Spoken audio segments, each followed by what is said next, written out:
हरे कृष्णा कृष्णा कृष्णा हरे हरे हरे राम राम राम हरे हरे। हरे कृष्णा। आप सभी भक्तों को विजया एकादशी की हार्दिक शुभकामनाएं। हे प्रिय भक्तों, फाल्गुन मास के कृष्ण पक्ष की विजया एकादशी, जिसे विजया ग्यारस के नाम से भी जाना जाता है, जिसका पालन करने से मनुष्य के न सिर्फ समस्त पाप कर्मों का नाश हो जाता है, बल्कि हर कार्य में विजय प्राप्त होती है और परम भगवान श्री कृष्ण इससे अत्यंत प्रसन्न होते हैं। विजया एकादशी का मतलब है विजय दिलाने वाली एकादशी। आपको जीवन में सुख चाहिए, समृद्धि चाहिए, परेशानियों पर विजय चाहिए, जीवन में खुशहाली चाहिए और दुखों पर विजय चाहिए, तो विजया एकादशी के दिन अवश्य ही व्रत रखें और भगवान श्री हरि विष्णु का पूजन करें। जो मनुष्य व्रत ना भी रख पाए, तो विजया एकादशी की व्रत कथा को सुनने मात्र से भी उसकी समस्त मनोकामनाएं पूर्ण होती हैं और अपार धन संपत्ति की प्राप्ति होती है। ऐसा स्वयं भगवान श्री हरि विष्णु जी कहते हैं। तो आज हम श्रवण करेंगे विजया एकादशी की संपूर्ण व्रत कथा। तो आइए भगवान के चरण कमलों का ध्यान करते हुए कथा का रसपान करते हैं। जय श्री गणेश। भगवान श्री कृष्ण के श्रीमुख से एकादशियों का महात्म्य सुनकर श्रद्धा पूर्वक उन्हें प्रणाम करते हुए युधिष्ठिर महाराज ने कहा कि हे केशव, आपके श्रीमुख से एकादशियों की कथा सुनकर मुझे असीम आनंद की प्राप्ति हो रही है।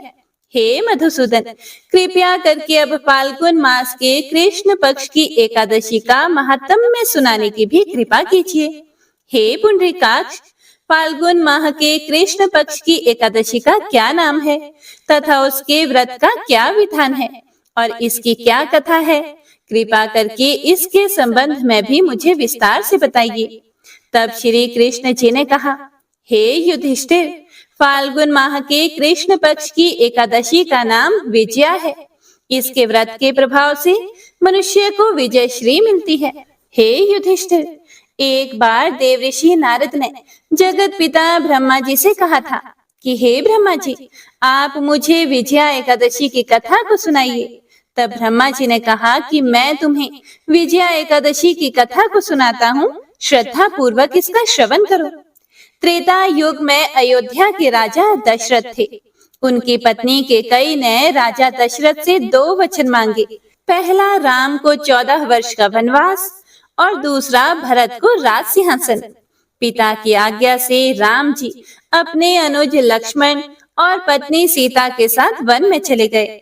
जब श्री राम को 14 वर्ष का वनवास मिला, तब वह भ्राता लक्ष्मण तथा माता सीता सहित पंचवटी में निवास करने लगे। उस समय महापापी रावण ने माता सीता का हरण कर लिया। इस दुखद घटना से श्री राम जी तथा लक्ष्मण जी अत्यंत दुखी हुए और सीता जी की खोज में वन वन भटकने लगे। जंगल जंगल घूमते हुए वे मरणासन जटायु के पास जा पहुंचे। जटायु ने उन्हें माता सीता के हरण का पूरा वृतांत सुनाया और भगवान श्री राम जी की गोद में प्राण त्याग कर स्वर्ग की तरफ प्रस्थान किया। कुछ आगे चलकर श्री राम व लक्ष्मण की सुग्रीव जी के साथ मित्रता हो गई और वहां उन्होंने बाली का वध किया। श्री राम भक्त हनुमान जी ने लंका में जाकर माता सीता का पता लगाया और माता से श्री राम जी तथा महाराज सुग्रीव की मित्रता का भी वर्णन सुनाया। वहां से लौटकर हनुमान जी श्री रामचंद्र जी के पास आए और अशोक वाटिका का सारा वृतांत कह सुनाया। सब हाल जानने के बाद श्री रामचंद्र जी ने सुग्रीव की सहमति से वानरों तथा भालुओं की सेना सहित लंका की तरफ प्रस्थान किया।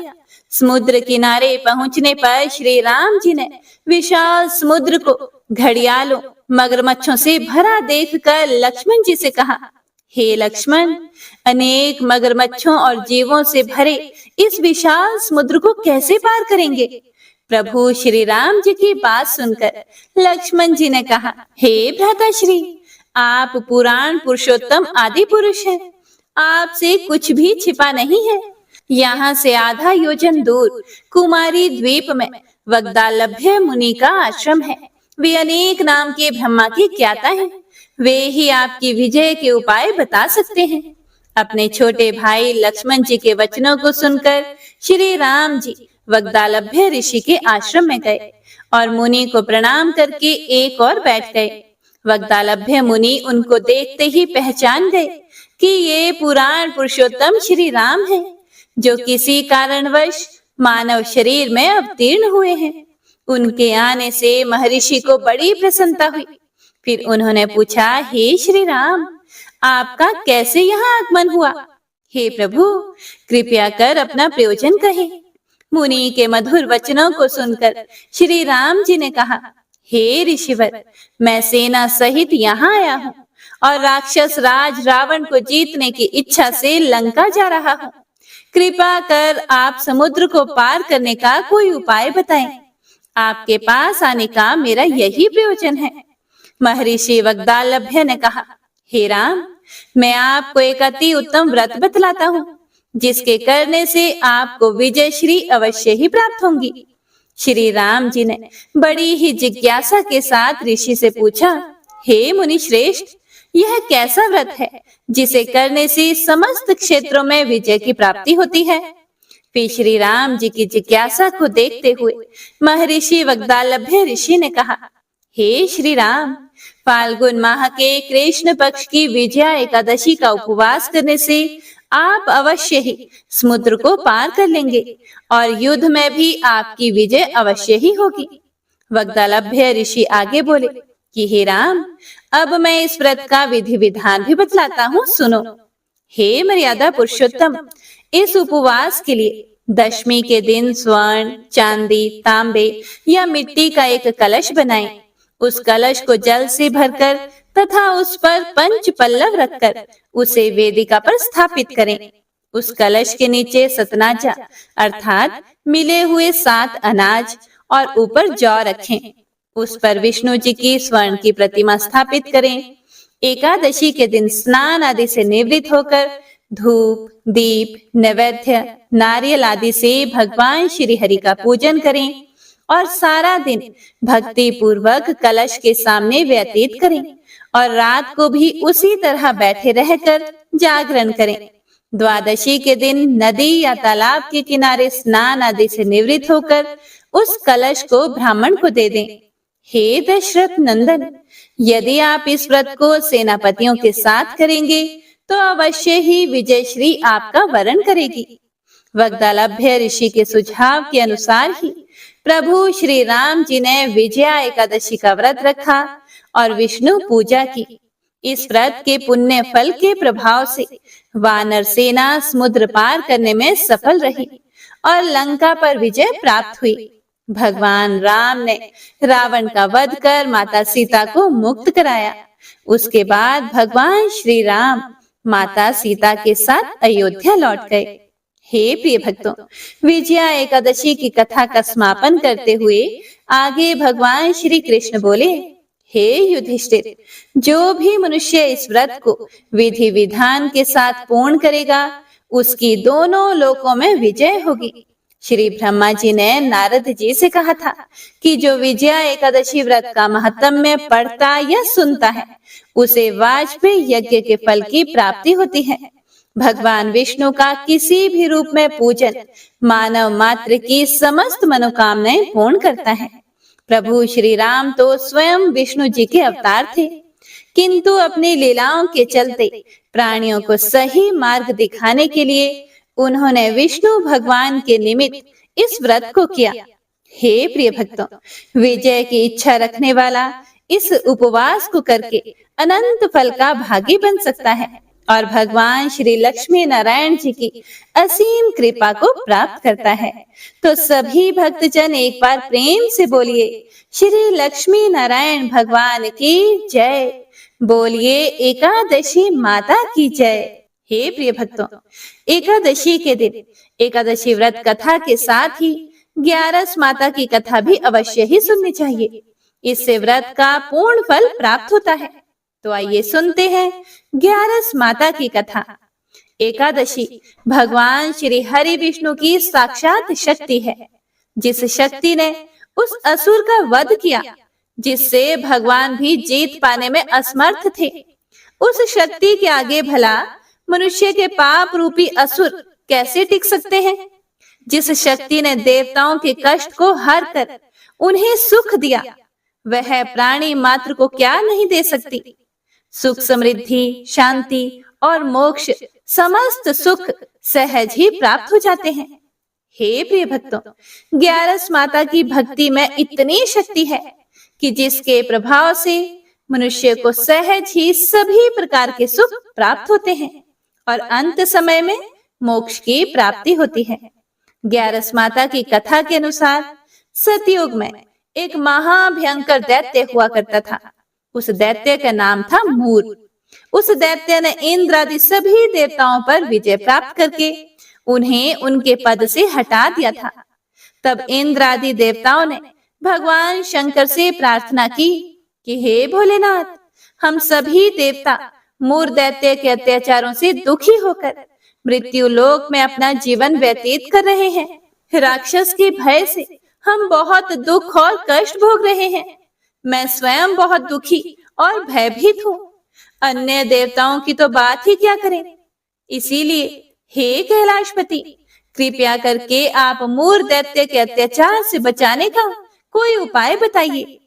हे प्रिय भक्तों, देवराज इंद्र की प्रार्थना सुनकर भगवान शंकर ने कहा, हे देवेंद्र, आप भगवान श्री हरि विष्णु की शरण में जाइए। मधु कैटभ का संहार करने वाले भगवान श्री हरि विष्णु देवताओं को अवश्य ही इस भय से मुक्त करेंगे। भगवान शंकर के आदेश के अनुसार इंद्र तथा अन्य सभी देवता क्षीर सागर गए, जहां पर भगवान श्री हरि विष्णु शेष शैया पर विराजमान थे। इंद्र सहित सभी देवताओं ने भगवान श्री हरि विष्णु को देखा और उनके सामने उपस्थित होकर उनकी स्तुति करने लगे। देवता कहने लगे, हे तीनों लोकों के स्वामी, आप स्तुति करने योग्य हैं। हम सभी देवताओं का आपको कोटि कोटि प्रणाम है। हे दैत्यों के संहारक, हम आपकी शरण में हैं। आप हमारी रक्षा करें।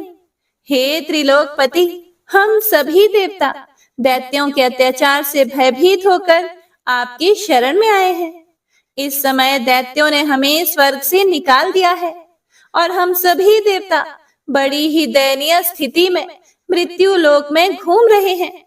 अब आप ही हमारे रक्षक हैं, हमारी रक्षा करें। हे जगन्नाथ, आप हमारी रक्षा करें। देवताओं की करुण पुकार सुनकर भगवान श्री हरि विष्णु बोले, हे देवगणों, वह कौन सा दैत्य है जिसने देवताओं को जीत लिया है?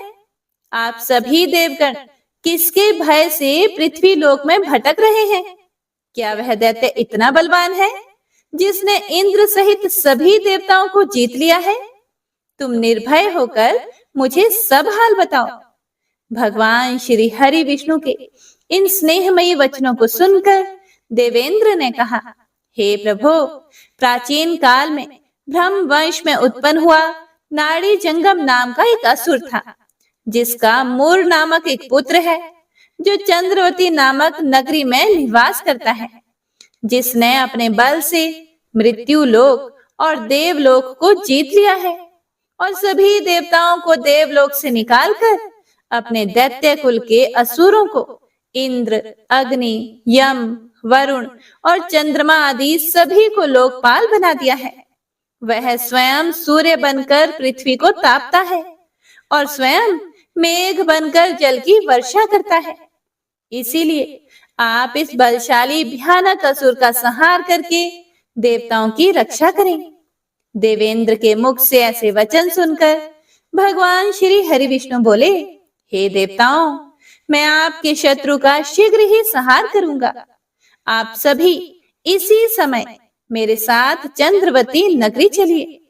देवताओं की पुकार पर भगवान श्री हरि विष्णु तुरंत ही उनके साथ चल पड़े और उधर दैत्यराज मूर ने अपने तेज से जान लिया था कि भगवान श्री हरि विष्णु युद्ध की इच्छा से उसकी राजधानी में आ रहे हैं। इसीलिए अपने राक्षस योद्धाओं के साथ वह भी युद्ध भूमि में आकर गरजने लगा और देखते ही देखते युद्ध प्रारंभ हो गया। युद्ध शुरू होने पर अनगिनत असुर अपने अस्त्र शस्त्रों को धारण करके देवताओं से युद्ध करने लगे। लेकिन देवता तो पहले से ही डरे हुए थे। वह अधिक देर तक राक्षसों का सामना ना कर सके और भाग खड़े हुए। तब भगवान श्री हरि विष्णु स्वयं युद्ध भूमि में आ गए। दैत्य पहले से भी ज्यादा जोश में भरकर भगवान श्री हरि विष्णु से युद्ध करने लगा। वे अपने अस्त्र शस्त्रों से उन पर भयानक प्रहार करने लगा। दैत्यों के आक्रामक वारों को श्री हरि विष्णु अपने चक्र और गदा के प्रहारों से नष्ट करने लगे। इस युद्ध में अनेक दैत्य सदा के लिए मृत्यु की गोद में समा गए। किंतु दैत्यराज मुर भगवान विष्णु के साथ निश्चल भाव से युद्ध करता रहा। उसका तो जैसे अभी बाल भी बांका नहीं हुआ था। वह बिना डरे युद्ध कर रहा था। भगवान विष्णु मुर को मारने के लिए जिन जिन शस्त्रों का प्रयोग करते, वे सब उसके तेज से नष्ट होकर उस पर पुष्पों के समान गिरने लगते। अनेक अस्त्र शस्त्रों का प्रयोग करने पर भी भगवान श्री हरि विष्णु उससे जीत ना सके। तब वे आपस में मल्ल युद्ध करने लगे। भगवान श्री हरि विष्णु उस असुर से देवताओं के लिए सहस्त्रों वर्षों तक युद्ध करते रहे, किंतु उस असुर से जीत ना सके। अंत में भगवान विष्णु शांत होकर विश्राम करने की इच्छा से बद्रिकाश्रम स्थित 38 कोस लंबी एक द्वार वाली हेमवती नाम की एक गुफा में प्रवेश कर गए। उस गुफा में भगवान ने शयन किया। भगवान विष्णु के पीछे पीछे वह दैत्य भी चला आया। भगवान श्री हरि विष्णु को सोता हुआ देखकर वह दैत्य उन्हें मारने को तैयार हुआ। वह सोच रहा था कि आज तो मैं अपने चिर शत्रु को मारकर हमेशा हमेशा के लिए निष्कंटक हो जाऊंगा। लेकिन उसकी यह इच्छा पूर्ण ना हो सकी, क्योंकि उसी समय भगवान श्री हरि विष्णु की देह से एक दिव्य वस्त्र धारण किए हुए एक अत्यंत मोहिनी देवी उत्पन्न हुई और राक्षस को ललकार कर उससे युद्ध करने लगी। उस देवी को देखकर राक्षस को घोर आश्चर्य हुआ और वह सोचने लगा कि यह ऐसी दिव्य कन्या कहां से उत्पन्न हुई। और फिर वह असुर उस कन्या से लगातार युद्ध करता रहा। कुछ समय बीतने पर उस देवी ने क्रोध में आकर उस दैत्य के अस्त्र शस्त्रों के टुकड़े टुकड़े कर दिए। अब तो उस दैत्य को बड़ा ही क्रोध आया और वह सारी मर्यादाएं भंग करके उस देवी से मल्ल युद्ध करने लगा। उस तेजस्वी कन्या ने उसको धक्का मारकर मूर्छित कर दिया और उसकी मूर्छा टूटने से पूर्व ही उसका सिर काटकर धड़ से अलग कर दिया और सिर काटते ही वह असुर पृथ्वी पर गिरकर मृत्यु को प्राप्त हुआ और बाकी बचे हुए असुर अपने राजा का ऐसा दुखद अंत देखकर भयभीत होकर पाताल लोक में भाग गए। भगवान श्री हरि विष्णु जब निद्रा से जागे तो उस असुर को मरा हुआ देखकर उन्हें घोर आश्चर्य हुआ और वे सोचने लगे कि इस महाबली को किसने मारा है। तब वह तेजस्वी कन्या श्री हरि से हाथ जोड़कर बोली, हे जगदीश्वर, यह असुर आपको मारने को तत्पर था। तब मैंने आपके शरीर से उत्पन्न होकर इस असुर का वध किया है। देवी की बात सुनकर भगवान श्री हरि विष्णु बोले कि तुमने इस असुर को मारा है, इसीलिए हे देवी, मैं तुमसे अत्यंत प्रसन्न हूँ। इसे मारकर तुमने तीनों लोकों के देवताओं के कष्ट को हरा है। इसीलिए तुम अपनी इच्छा अनुसार वरदान मांग लो, मैं तुम्हारी प्रत्येक इच्छा को पूर्ण करूंगा। भगवान की बात सुनकर वह देवी बोली कि हे प्रभु, मुझे यह वरदान दीजिए कि जो भी मनुष्य या देव मेरा व्रत करे उसके सभी पाप नष्ट हो जाएं और अंत में उसे स्वर्ग लोक की प्राप्ति हो। मेरे व्रत का आधा फल रात्रि को मिले और उसका आधा फल एक समय भोजन करने वाले को मिले। जो श्रद्धालु भक्ति पूर्वक मेरे व्रत को करे वे निश्चय ही वैकुंठ लोक को प्राप्त करें। जो मनुष्य मेरे व्रत में दिन तथा रात्रि को एक बार भोजन करे, वह धन धान्य से भरपूर रहे। कृपया करके मुझे ऐसा वरदान दीजिए। भगवान श्री हरि विष्णु ने कहा, हे देवी, ऐसा ही होगा। मेरे और तुम्हारे भक्त एक ही होंगे और अंत में संसार में प्रसिद्धि को प्राप्त होकर मेरे लोक को प्राप्त करेंगे। हे कल्याणी, तुम एकादशी को पैदा हुई हो, इसीलिए तुम्हारा नाम भी एकादशी हुआ। तथा जो मनुष्य इस दिन व्रत करेंगे, उनके समस्त पाप समूल नष्ट हो जाएंगे। तुम मेरे लिए अब तीज, अष्टमी, नवमी और 14 से भी अधिक प्रिय हो। तुम्हारे व्रत का फल सभी तीर्थों के फल से भी महान होगा। यह है मेरा अकाट्य कथन है। इतना कहकर भगवान श्री हरि विष्णु उसी स्थान पर अंतर ध्यान हो गए। तो सभी प्रेम से बोलिए, एकादशी माता और विष्णु भगवान की जय। हे प्रिय भक्तों, तो आइए अब सभी मनोकामनाओं को पूर्ण करने वाली तुलसी माता की बड़ी ही पावन कथा को सुनते हैं। सावर्णी मुनि की पुत्री तुलसी अपूर्व सुंदरी थी। उनकी इच्छा थी कि उनका विवाह भगवान नारायण के साथ हो। इसके लिए उन्होंने नारायण पर्वत की घाटी में स्थित बद्री वन में घोर तपस्या की। दीर्घ काल तक तपस्या के उपरांत ब्रह्मा जी ने प्रसन्न होकर दर्शन दिए और वर मांगने को कहा। तुलसी जी ने कहा, हे सृष्टिकर्ता, हे ब्रह्मदेव, आप अंतर्यामी हैं, सबके मन की बात जानते हैं। फिर भी मैं अपनी इच्छा आपसे बताती हूँ। मैं चाहती हूँ कि भगवान श्री नारायण मुझे पति रूप में मिले। ब्रह्मा जी ने कहा, तुम्हारा अभीष्ट तुम्हें अवश्य मिलेगा। अपने पूर्व जन्म में किसी अपराध के कारण तुम्हें श्राप मिला है। इसी प्रकार भगवान श्री नारायण के एक पार्षद को भी दानव कुल में जन्म लेने का श्राप मिला है। दानव कुल में जन्म लेने के बाद भी उसमें नारायण का अंश विद्यमान रहेगा। इसीलिए इस जन्म में पूर्व जन्म के पाप के शमन के लिए संपूर्ण नारायण तो नहीं मिलेंगे, लेकिन नारायण के अंश से युक्त दानव कुल में जन्मे उस शापग्रस्त पार्षद से तुम्हारा विवाह होगा। शाप मुक्त होने पर भगवान श्री नारायण सदा सर्वदा के लिए तुम्हारे पति हो जाएंगे। तुलसी जी ने ब्रह्मा के इस वर को स्वीकार किया, क्योंकि मानव कुल में जन्म के कारण उस मायावी भोग को तो भोगना ही था। तुलसी जी बद्री वन में ही रहने लगी। नारायण का वह पार्षद दानव कुल में जलंधर के नाम से पैदा हुआ था। कुछ दिनों बाद वह भ्रमण करता हुआ बद्री वन में आया। यहाँ तुलसी को देखते ही वह उस पर मंत्र मुग्ध हो गया और तुलसी के सामने उसने अपने विवाह का प्रस्ताव रखा। उसने तुलसी जी से विवाह करने की इच्छा प्रकट की।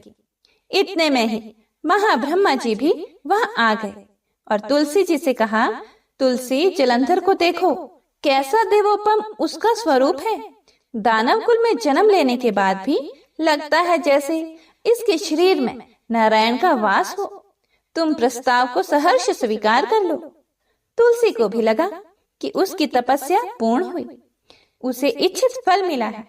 जलंधर के साथ उसका गंधर्व विवाह हो गया और वह जलंधर के साथ उसके महल में पत्नी बनकर आ गई।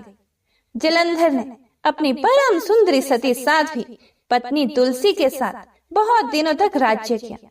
उसने अपने राज्य का इतना विस्तार किया कि देवलोक तक उसके अधिकार में आ गया। स्वर्ग का सुख भोगने वाले देवताओं की दशा भिखारियों जैसी हो गई। जलंधर किसी को कष्ट नहीं देता था, पर अधिकार और राज्य छिन जाने से सारे देवता मिलकर ब्रह्मा, विष्णु और शिव जी की सभा में गए तथा अपनी विपत्ति सुनाई। ब्रह्मा जी ने कहा, तुलसी परम साध्वी है, उसका विवाह जलंधर से मैंने ही कराया था। जलंधर को तब तक नहीं हराया जा सकता या मारा जा सकता जब तक तुलसी को ना छला जाए। विष्णु जी ने कहा, जलंधर पूर्व जन्म में मेरा पार्षद था। श्राप के कारण उसे दैत्य कुल में जन्म लेना पड़ा। इस जन्म में भी मेरा अंश उसमें व्याप्त है। साथ ही तुलसी के पति व्रत धर्म से वह अजय है। फिर देवताओं की सहमति से भगवान शिव ने जलंधर के पास संदेश भेजा कि या तो वह देवताओं को राज्य लौटा दे या फिर उनसे युद्ध करे। जलंधर शंकर के पास पहुंचा।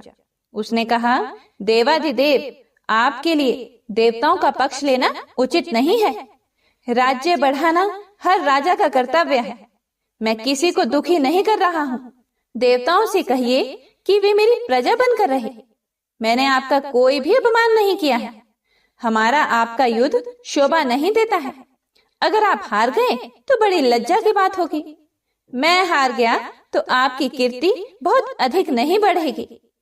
भगवान शंकर फिर हंसने लगे। वे तो सब रहस्य समझते थे।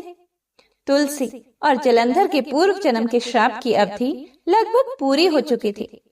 फिर शंकर जी बोले, इसमें कीर्ति और लज्जा की बात क्या है?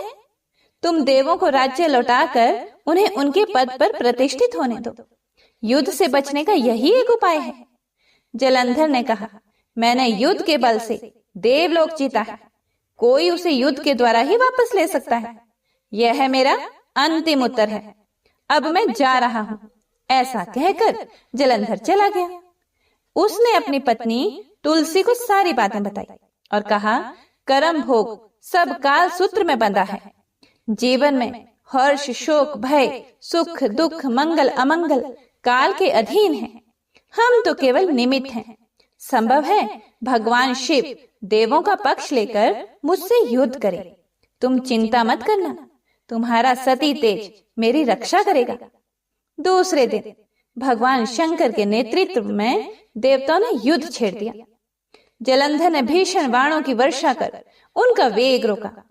उसके प्रहार से देवता डगमगाने लगे। उसने दानवी शक्ति का प्रयोग करके मायावी युद्ध आरंभ किया। युद्ध स्थल पर वह किसी को भी दिखाई नहीं देता था, पर उसके अस्त्र शस्त्र प्रहार कर देवों को घायल कर रहे थे। देवगण अपने अस्त्र चलाएं तो किस पर चलाएं, क्योंकि कोई शत्रु सामने था ही नहीं। कई दिनों तक इस तरह भयंकर युद्ध चला। जलंधर पराजित नहीं हुआ। तब शिव जी ने विष्णु से कहा, विष्णु, कुछ तो उपाय करो, अन्यथा मेरा तो सारा यश मिट्टी में मिल जाएगा। विष्णु जी ने सोचा, बल से तो जलंधर को हराया नहीं जा सकता, इसीलिए छल का सहारा लेना ही पड़ेगा। उन्होंने तुरंत अपना स्वरूप जलंधर जैसा बनाया और अस्त्र शस्त्र से सुसज्जित हो तुलसी जी के पास पहुंच गए। बोले, प्रिय, मैं युद्ध जीत गया। सारे देवता भगवान शंकर समेत हार गए। इस खुशी में आओ, मैं तुम्हें अपने अंग से लगा लूं। पति को प्रत्यक्ष खड़ा देखकर तथा विजय का समाचार सुनकर वह दौड़कर मायावी जलंधर के गले से लिपट गई। इस प्रकार पति पत्नी दोनों ने आलिंगन होकर खूब खुशी मनाई। पर पुरुष के साथ इस प्रकार के व्यवहार से उसका सती तेज नष्ट हो गया। उसका सती तेज जो जलंधर की कवच के रूप में रक्षा कर रहा था, वह कवच नष्ट हो गया। जलंधर शक्तिहीन हो गया। यह जानते ही भगवान शंकर ने अपने त्रिशूल से प्रहार किया। त्रिशूल के लगते ही जलंधर जलकर भस्म हो गया। जलंधर के मरने को जानकर विष्णु अपने असली रूप में आ गए। सामने अपने पति जलंधर के स्थान पर भगवान विष्णु को खड़ा देखकर तुलसी बहुत विस्मित हुई। उसको पता लग गया कि स्वयं नारायण ने उसके साथ छल किया है। क्रोध में आकर तुलसी जी ने श्राप दिया, एक सती स्त्री का अस्तित्व भंग करने के अपराध में तुम हृदयहीन पत्थर हो जाओ। विष्णु जी ने तुलसी के श्राप को शिरोधार्य कर कहा, देवी, तुम्हारे तथा जलंधर के कल्याण के लिए मुझे ऐसा करना पड़ा। तुम दोनों को श्राप मुक्त करना था। तुम भी अब अपना शरीर त्याग कर तुलसी बिरवा के रूप में जन्म लोगी और मेरी पूजा तुलसी दल से होगी। मैं शालिग्राम पत्थर बनूंगा। मेरे शीश पर तुम आदर से विराजमान होंगी। तुम्हारे पति की हड्डियों के चूर्ण से शंख की उत्पत्ति होगी। उस शंख ध्वनि से देवताओं तथा मेरी पूजा आराधना होगी। जहाँ शंख ध्वनि होगी वहाँ मंगलमय मैं विराजमान रहूंगा। तुमने पूर्व जन्म में बद्री वन में मुझे पाने के लिए बड़ी तपस्या की थी। अब अगले जन्म में मैं नारायण प्रस्तर के रूप में बद्रीनाथ वन में स्थापित होऊंगा और मेरी पूजा अर्चना फल फूल से ना होकर तुम्हारी तुलसी दल से होगी। मेरे शीश पर विराजमान होकर तुम मुझसे भी ऊंचा पद प्राप्त करोगे। बोलिए श्री लक्ष्मी नारायण भगवान की जय। बोलिए श्री तुलसाजी शालिग्राम जी की जय। ओम जय एकादशी जय एकादशी जय एकादशी माता। विष्णु पूजा व्रत को धारण कर शक्ति मुक्ति पाता। तेरे नाम गिनाऊं देवी भक्ति प्रदान करनी। गण गौरव की देनी माता शास्त्रों में वरनी। ओम जय एकादशी माता। विष्णु पूजा व्रत को धारण कर शक्ति मुक्ति पाता। मार्गशीर्ष के कृष्ण पक्ष की उत्पन्ना। विश्व तारिणी जन्मी। शुक्ल पक्ष में हुई मोक्षदा मुक्तिदाता बन आई। ओम जय एकादशी माता। विष्णु पूजा व्रत को धारण कर शक्ति मुक्ति पाता।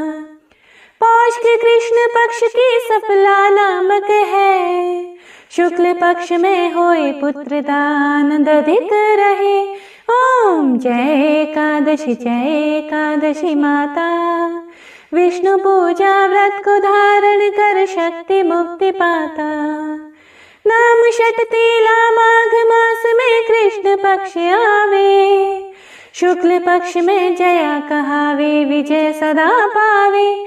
ओम जय एकादशी माता। विष्णु पूजा व्रत को धारण कर शक्ति मुक्ति पाता। विजया फागुन कृष्ण पक्ष में शुक्लामल की। पाप मोचनी कृष्ण पक्ष में चैत्र महाबल की। ओम जय एकादशी माता।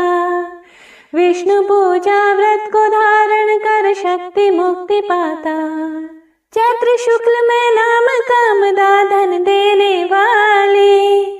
नाम बरूथिनी कृष्ण पक्ष में वैशाख माहवाली। ओम जय एकादशी माता। विष्णु पूजा व्रत को धारण कर शक्ति मुक्ति पाता। शुक्ल पक्ष में हुए मोहिनी अपरा ज्येष्ठ कृष्ण पक्षी। नाम निर्जला सब सुख करनी शुक्ल पक्ष रखी। ओम जय एकादशी माता। विष्णु पूजा व्रत को धारण कर शक्ति मुक्ति पाता। योगिनी नाम आषाढ़ माह में जानो कृष्ण पक्ष करनी। देवशयनी नाम कहायो शुक्ल पक्ष धरनी। ओम जय एकादशी माता। विष्णु पूजा व्रत को धारण कर शक्ति मुक्ति पाता। कामिक श्रवण मास में आवे कृष्ण पक्ष कहिए। श्रवण शुक्ला होए पवित्र आनंद से रहिए। ओम जय एकादशी माता। विष्णु पूजा व्रत को धारण कर शक्ति मुक्ति पाता। अजा भाद्रपद कृष्ण पक्ष की परिवर्तनी शुक्ला।